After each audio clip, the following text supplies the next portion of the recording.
Okay, hello everyone. This is video 3, section 4.1. Hopefully these videos are making sense and you're understanding this section better and feel confident in the homework that I probably have posted already. I should have posted by the time you see this video. All right, and so I just took a picture of this from the book, so if it's not really clear in the video, you can look in the book, and I just want to go over what I said at the end of the last video, okay? And in terms of knowing that if for you to have a local extrema, you have to it happens at one of the critical numbers. You can still do the sign chart for F prime just how you've been doing it, but then you just have to make sure you're clear on what's partition only and what's critical, okay? Because that's where your extremas will happen, at the critical numbers, okay? But just because it's a critical number, again, doesn't mean you necessarily have to have extrema, okay? And here's how you'll know when you will and you won't. And so these are sort of 4 different looks at it. So let's say you have some critical number, right? You have a critical number C. And hopefully this, I know it's a lot of writing and everything, but I'm going to show you sort of a shortcut you can think about it. It helped me when I first started doing this as an undergrad many years ago, so maybe it'll help you. But here, okay, so let's look at this first sign chart. Here in the first sign chart, we see that we're going from negative to positive, right? So C, we're already saying C is a critical number, right? And it's going from negative to positive. So if you think about it, that means you're decreasing and then increasing. Now, although there's different forms you can create a decreasing, I sort of think about it like this. Well, I'm decreasing and then I'm increasing for this. So I'm going to have what? A local minimum. Okay. And so that's all that's saying. If you change, so in words, if you change from negative to positive at C, then you have a local minimum. Visually, that's all it's saying. You decrease, increase, there's a local min. Okay. Number 2 is saying, well, what if you increase and then decrease? Where are you going to have a local maximum, right? 3 is strictly increasing. So you neither have a local max or a min. Okay. And then 4 is you're strictly decreasing. So again, you don't have a local min. So it's only happening, 1, it has to be a critical number, and 2, it needs to change from positive to negative or negative to positive. And if it goes from negative to positive, you have a local min. If it goes from positive to negative, you have a local max. Okay, so hopefully that's straightforward. Okay, and again, I got this from your book just to emphasize where you will have your extremas at, right? So here we see in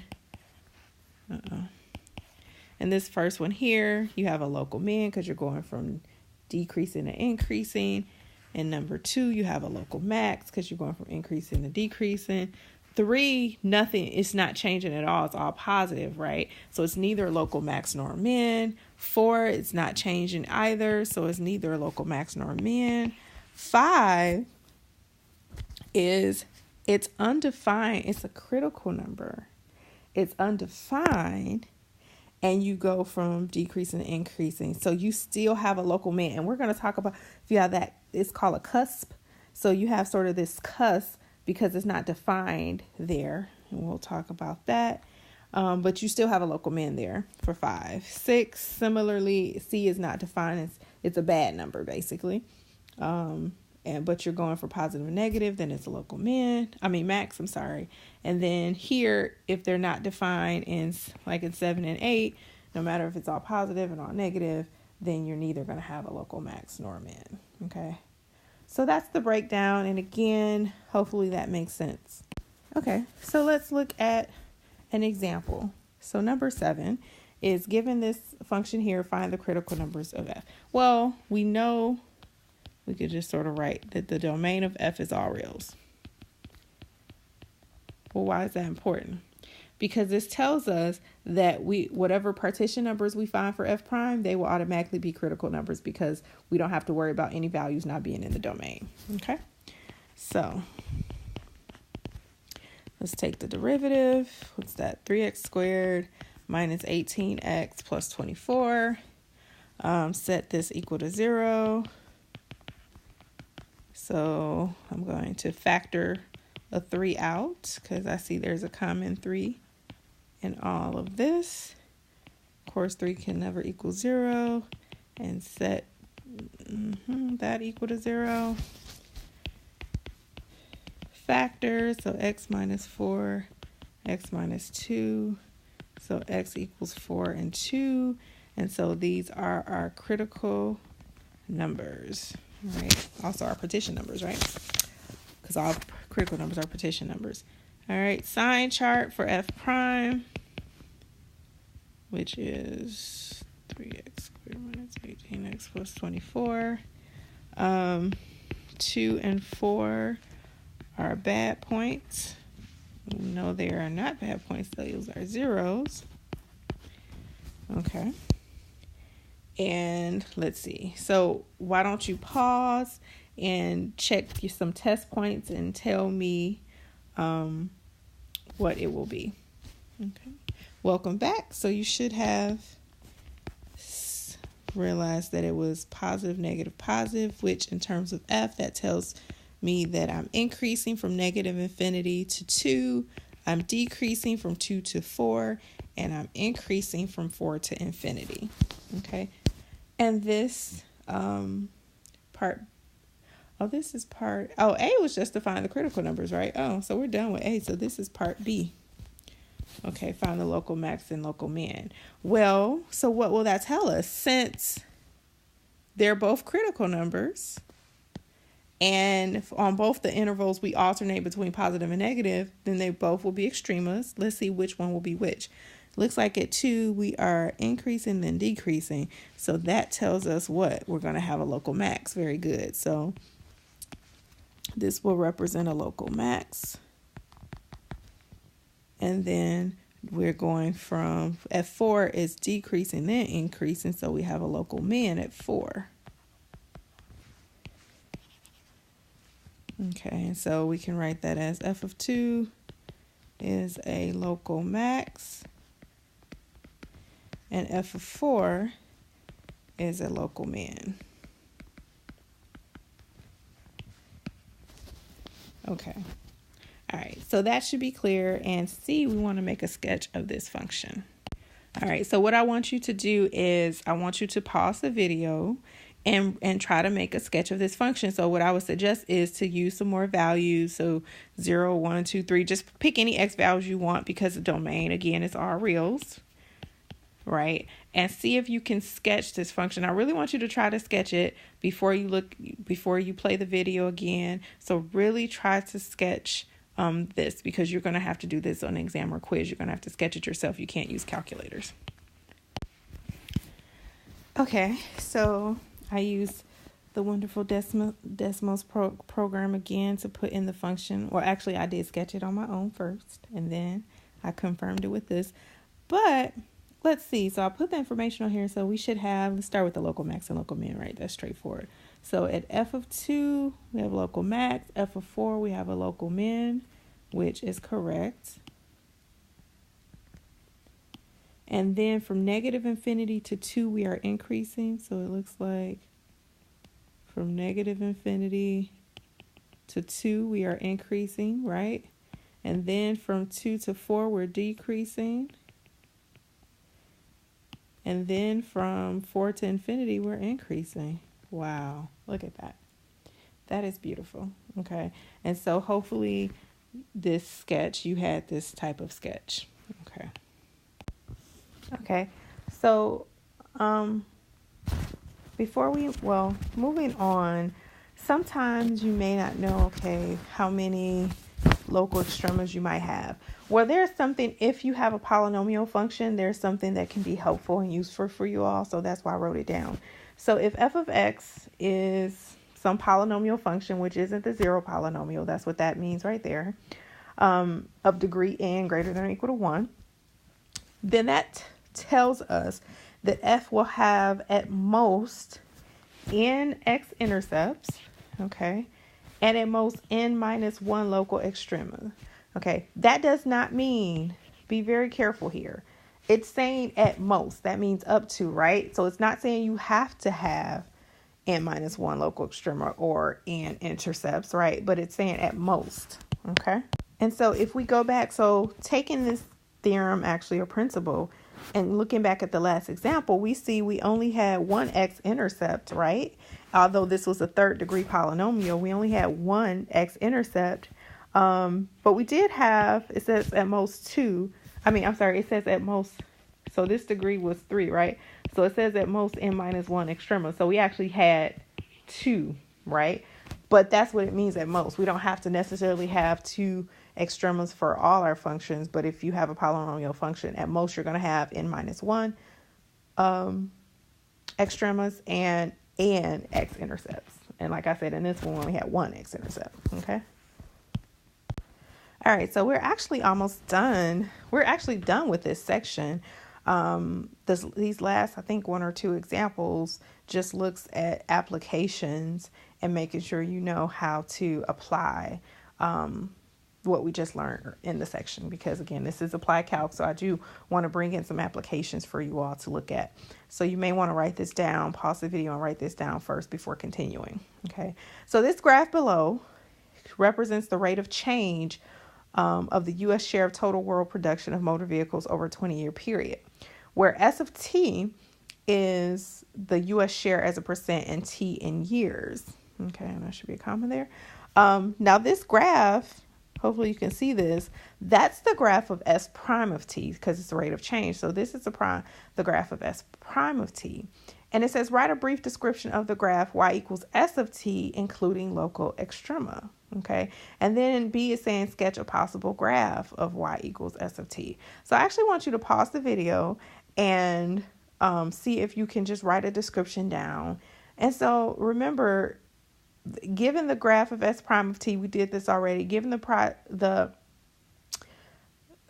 graph of S prime of T, you should be able to glean information about S of T from looking at this function. So I want you to pause and see what you can write down about S of T from this function, and then come back and then we'll do the sketch afterwards. Okay, so we're back. Hopefully you were able to break down and analyze the graph of S prime of T. Now, so you have to be a little careful, okay? Because this is the graph of the derivative. It's not the graph of F, right? And so in terms of when you create your sign chart, you have your zeros right there, which should be at 6 and 16. And in terms of filling this portion out here, you look to see where you're below, above, and below the x-axis. So because from 0 to 6, I'm below the x-axis, that means it's negative, which tells me that S of T is decreasing on that interval. And then from 6 to 16, I'm above the x-axis, so it's positive and I'm increasing. And then from 16 to 20, I'm below and I'm decreasing, right? And then because I go from here, I go from negative to positive, so I am decreasing and then increasing. I have a local min. And then from here to here, I'm increasing, then decreasing. I have a local max. So what this is saying is here. So the brief description would be something along these lines. Production decreases to a local min for the first 6 years. For the first 6 years. Oh, actually, I just could have said production decreases for the first 6 years to a local min, then increases from years 6 to 16 to a local max, then decreases from year 16 to 20. Okay, that's a brief description of analyzing accurately S of T given the derivative. Okay, so you should be able to go both ways. You should be able to look at the graph of S of T and interpret the sign chart for S prime of T, and you should be able to, given the graph of S prime of T, go back and show me S of T. Okay, so now keeping in mind that we have a local min at F of 6 and a local max at F of 16, and that we are increasing on the interval 6 to 16 and decreasing from 0 to 6, union 16 to 20, I want you to solve part B. Try to sketch a possible graph of what y equals s of t could be. And I'm again pause the video and then come back to look at it. Okay, so here is a possible graph, and this is so not unique. So there could be, if you have another type of picture, as long as it satisfies the fact that at 6 you have a local min, at 16 you have a local max, and then from 0 to 6 you are decreasing, from 6 to 16 you are increasing, and then from 16 to 20 you're decreasing. So this is just a possible graph of what our S of t could look like. All right, so our final example before we are done with this section, so this will be the final video for section 4.1, is this function here, which represents a revenue function in dollars from the sales of, let's say this is representing